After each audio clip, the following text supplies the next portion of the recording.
breaking news up on Infowars.com. We mentioned earlier the troops being sent into Liberia and Sierra Leone. U.S. troops would have direct contact with infected Ebola patients. Now we have a top story up on Infowars.com. Pentagon claims Ebola not a huge risk to troops in West Africa. The 4,000 service members being deployed to combat Ebola in West Africa will be, quote, kept safe from the virus, the Defense Department claimed, despite the fact that health officials have failed to contain Ebola, which is now spreading on multiple continents. During a Pentagon news conference today, U.S. Army General David Rodriguez, the commander of U.S. Africa Command, AFRICOM, said the military is using, quote, strict protocols to protect the troops and will implement careful reintegration once they return to the U.S. So we've had hundreds of health workers over in West Africa become infected, despite the fact that they would be normally expected to take the utmost precautions against the virus, and yet now Obama is sending in thousands of troops who will have direct contact with Ebola patients, and the Pentagon is already on the defensive as to whether those troops will receive adequate protection. So a lot of questions being asked about that. Going to go to more of your calls now. Kathy in Mass, you're on the air. Go ahead. Yes, I'm pulling it off speakerphone. You went to me very quickly, and I apologize for the delay. All right, I wanted to just say, if this gentleman in Dallas had had good, big private insurance, I guarantee you he might have had a very different experience. I used to have very big private insurance in Dallas, and I had the name that rocks in Dallas, and I'm not going to give it over the air, but I've walked into Zale Lipshe. Well, one time I called my doctor, and he said, he heard my name, was the doctor on call, and he said, oh, no, we want to keep you out of the Parkland ER. You just walk on in, and he told me how to be seen in the employee exam room, even though I wasn't even an employee anywhere, to see a doctor in the employee at Zale Lipshe, which is where the uppity whites go, if I may say uppity whites, and I am white. Bottom line, I bet he would have had a very different experience, especially in Dallas. That said, your former guest, I wanted to mention Reverend Pinkney, tarpley.net, the World Crisis Radio that I heard on August the 30th was amazing, and he's still in this process that he needs a little bit of help, and I just wanted to mention it since I was able to get through today, and it starts at 3627 on August the 30th, and he's pushing back on some very corrupt forces, and I wanted to just give a shout-out so people could listen to that, and last week's show, he's on there as well. Okay, right? Thanks for the call. Ray in California, you're on the air. Go ahead. Hello? You're on the air. Go ahead, Ray. Yeah, I want to talk about a couple of things. First and foremost, I want to state that they went after Jesse Ventura first, and they discredited him, as you know. And then what happened next is they removed conspiracy theory with Jesse Ventura from the entire internet. I can't get access anywhere on YouTube of the full-length videos. And if you go to True TV apps, they won't allow you to rent them in the United States anymore. They used to charge $1.99. And then at True TV's webpage, you can't access any of the episodes either. And then something happened to Tyrell Ventura. He's no longer on Buzzsaw, and the last time he was on Buzzsaw was April of 2014. So something may be going on with that. All right. Exactly. I mean, we saw Ventura ostracized from the Huffington Post a couple of years ago. He wrote an article about 9/11. He was basically kicked off the Huffington Post. They refused to carry his articles. Also, with the Conspiracy Theory show, of course, they retroactively removed it from people's TiVos, even though they'd already recorded the episode to their TiVo hard drives. Those episodes, I think it was the FEMA camp episode, was remotely deleted. So definite censorship of information there. With Jesse Ventura, we'll continue to track it. More of your calls coming up after the break. We've got Anthony Gucciardi in studio to talk about more issues surrounding Ebola. In the past decade, we have witnessed unparalleled scientific discoveries in the area of health. But no one has put together a formula that focuses directly on brain health, nerve growth factors, and optimizing your cellular energy at the same time. DNA Force is one of the most expensive formulas to produce. Some of the ingredients in DNA Force are $12,000 a kilogram. We are using the coveted, patented, only American source of PQQ, CoQ10, and more. You want the best that's out there at the lowest price anywhere? Well, we're bringing you a total win-win. The ultimate value, cutting-edge, trailblazing game changer that also supports the InfoWar. we have produced a limited run of DNA Force, and it will take up to 12 weeks to produce more once we sell out. Secure your DNA Force today at InfoWarsLife.com or call toll-free 888-253-3139. DNA Force from InfoWars Life.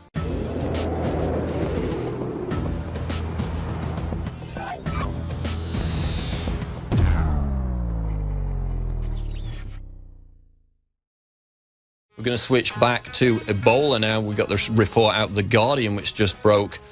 And its health professionals in Madrid have blamed substandard equipment and a failure to follow protocol for the first case of Ebola to be contracted outside West Africa. So, of course, yesterday we had the Spanish nurse who had treated the Spanish priest infected with Ebola, up to 56 other potential individuals exposed to Ebola. And it seems that just as in the United States, the Spanish hospital there in Madrid was unprepared to receive this patient, as nurses in the United States also claim that they haven't received Ebola training. The hospital in Dallas that took in patient 0 last week, they had got the training, but obviously it was pretty useless because they sent him home with antibiotics, even though he told them he had come from West Africa, and he was allowed to circulate in the local population, potentially exposing others. But we're joined now in studio by Anthony Gucciardi to talk about some of the response and some of the natural treatments in relation to Ebola. Anthony, welcome to the show. Well, thank you, Paul. And isn't it amazing? It's just a blame game with Ebola. They just say, oh, well, it was someone else's fault. It's not a big deal. Everyone just stay calm. And I want to talk about some of the research that's out there, some dating back to 2009, for natural plant compounds inhibiting some of the growth of Ebola in animal studies, and how no one's talked about that and what that really means, and specifically which compounds. But first, I want to talk about this paradigm of illogical behavior, this paradigm of nonsensical behavior by society at large, by the mainstream media. And I want to talk about how the media has now turned this whole situation into a debate when there's no debate. It reminds me of the open borders. It reminds me of the video that you guys did with Joe Biggs crossing the border dressed as Osama bin Laden with an ISIS flag with a decapitated human head walking across the border. And there's now this magical debate of, should we just let ISIS into the United States? Should we just keep the borders wide open and let that go on? Should the Border Patrol stand down because otherwise it could be racist? It reminds me of this whole debate.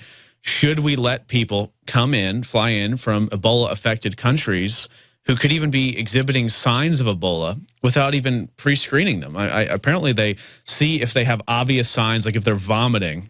But then the CDC official, I think it was a CDC official, he said something along the lines of, well, we hope that it's not an issue because they'd probably be too sick to travel anyway if they had Ebola.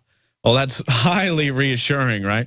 So the whole issue here is it's now this phony debate. It's this phony politically correct debate. Should we just let everyone in who may have Ebola? Should we just keep the borders open? When is it going to be too late? When is it going to be that there is a serious Ebola crisis in the United States? When is it going to be that thousands are affected, if it comes to that, if we don't have serious procedures, to where we say, okay, fine, now we can actually do something? And I see this debate time and time again, whether it's with gun control, open borders, Ebola, anything. It's this worthless debate. Do you not find that over and over again?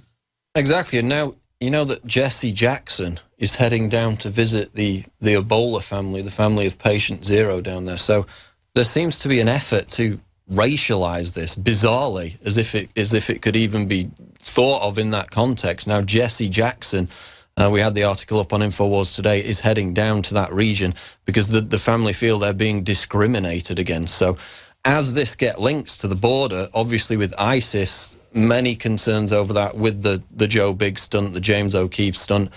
As people link this to the border, rightly, because threats could be pouring in. Because it can't be about logic, though. It has to be about race, because that's interesting.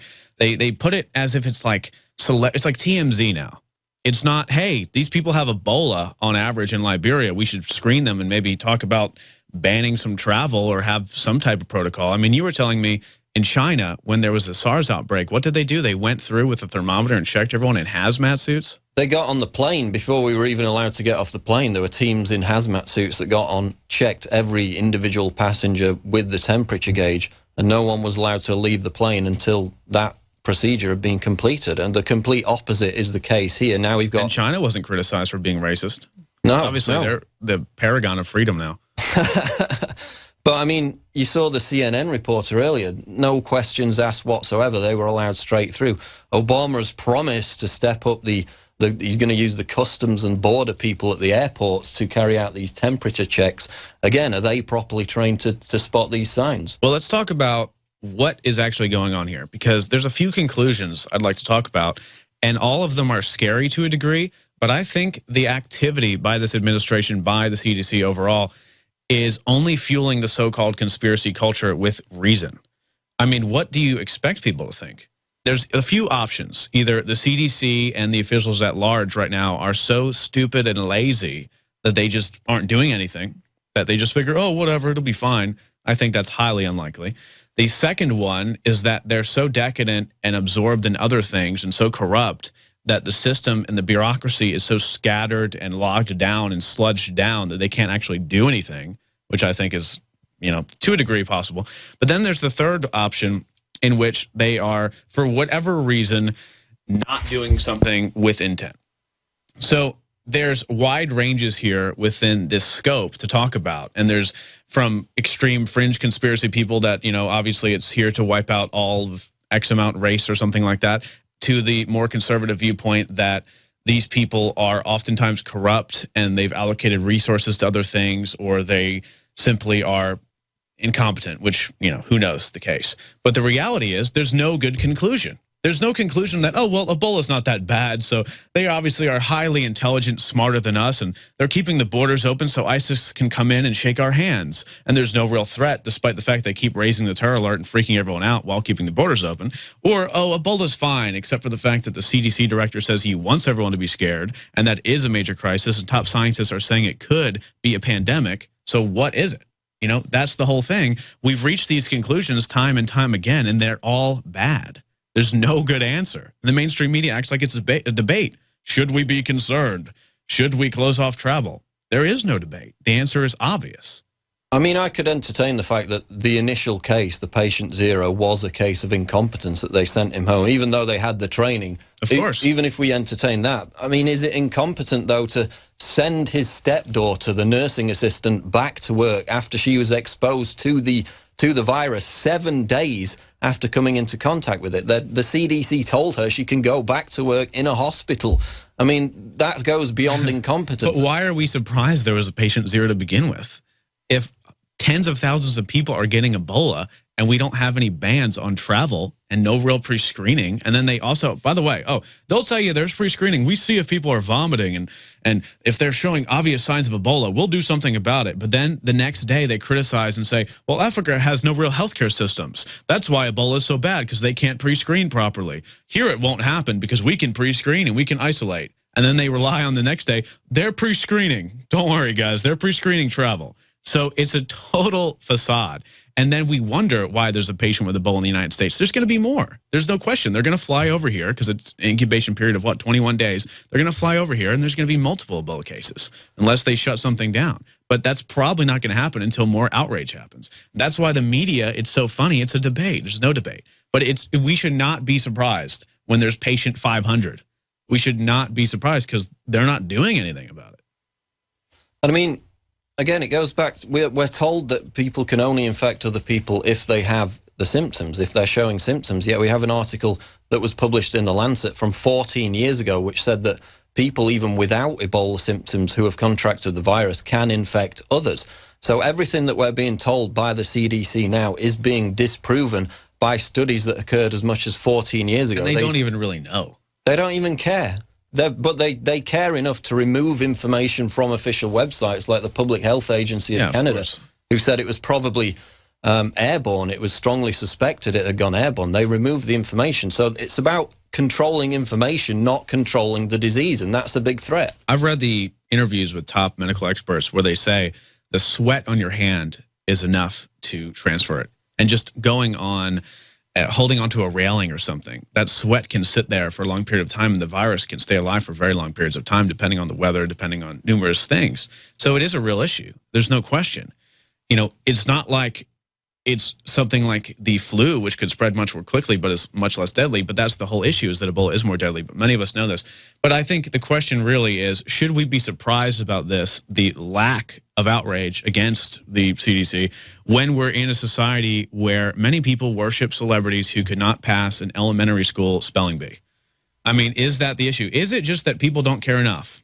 Is that really what it is? They don't know the actual science. They don't know what's going on. And I also want to talk about the fact that no one's warning people. I mean, we can talk about it when we come back a little. We'll get into a little bit right now. No one's warning people about how they can prepare themselves. No one's talking about the research as far back as 2009 on plant compounds inhibiting the growth of Ebola. And I'm not saying that these plant compounds are the answer, they're going to save your life. No, I'm saying we're spending all this money waiting for Bill Gates to give us some magical vaccine when they're not really even looking into what that's going to do. And sure, they're going to go test it on African kids, and most of them are going to die, if not all of them. We're not worried about how to protect ourselves. We're saying, please, Bill Gates, go and develop us a vaccine to test on African babies while we sit here cowering in fear while the CDC does nothing and doesn't even issue travel bans. We're not looking and saying, hey, there is a plant compound called genistein, right? And it has, not only does it have 150 health benefits on record from PubMed studies across 50 MAP physiological pathways. This is from Greenman Info. But they found through the Archives of Virology from the UT Medical Branch right around here, down the corner, that the plant compound, when compiled with this drug, it actually had, through treating animals, the inhibitor. It led to a significant increase in survival and other signs of this disease. So it was inhibiting it to a degree, and it's not completely conquering it, but these plant compounds are doing amazing things against the Ebola virus. But no one's funding that. No one's talking about that. No one's talking about iodine. No one's talking about any of this.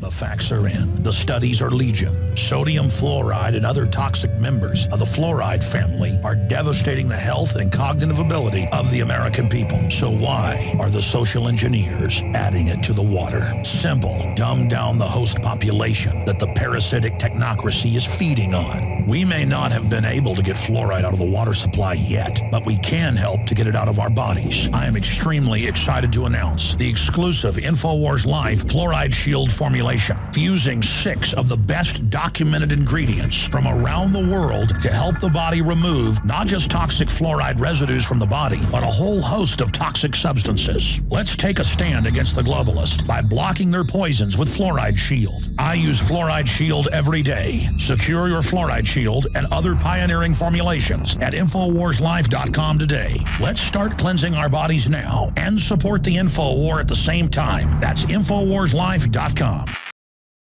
We're talking about Ebola, we're talking about the public relations campaign behind this situation, which is kind of gaining more traction, more attention than the disease itself now.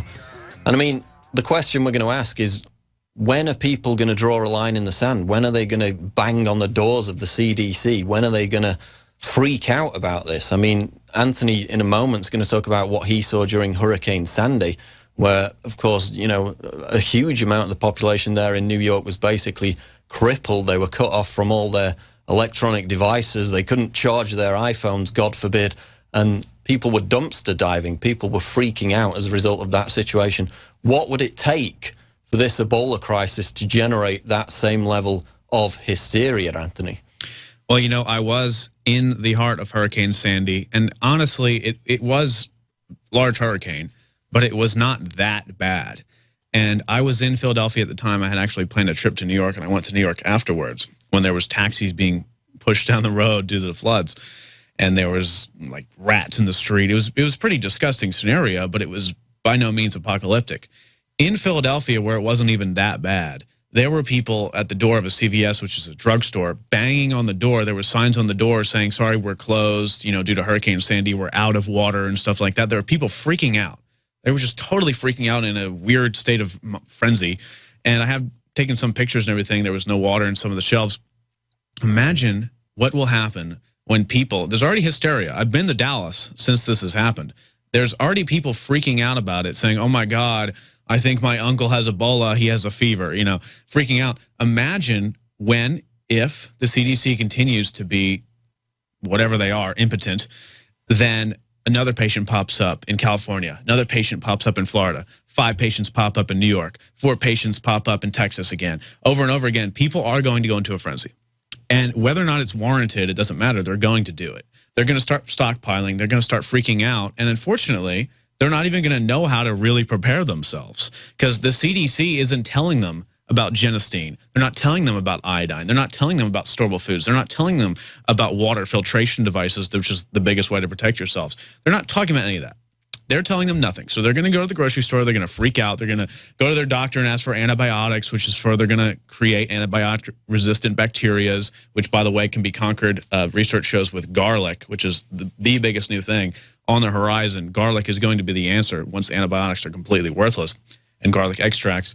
But anyway, the problem comes when the CDC continues to do nothing and people freak out and they're going to be forced to do something. And it's not going to be good. That's where you talk into isolation. That's where you talk into sending troops on the street because not even because it's full martial law, just because people are going to literally demand that because nothing has been done. And when 50 people have Ebola in the United States, they're going to freak out if it comes to that.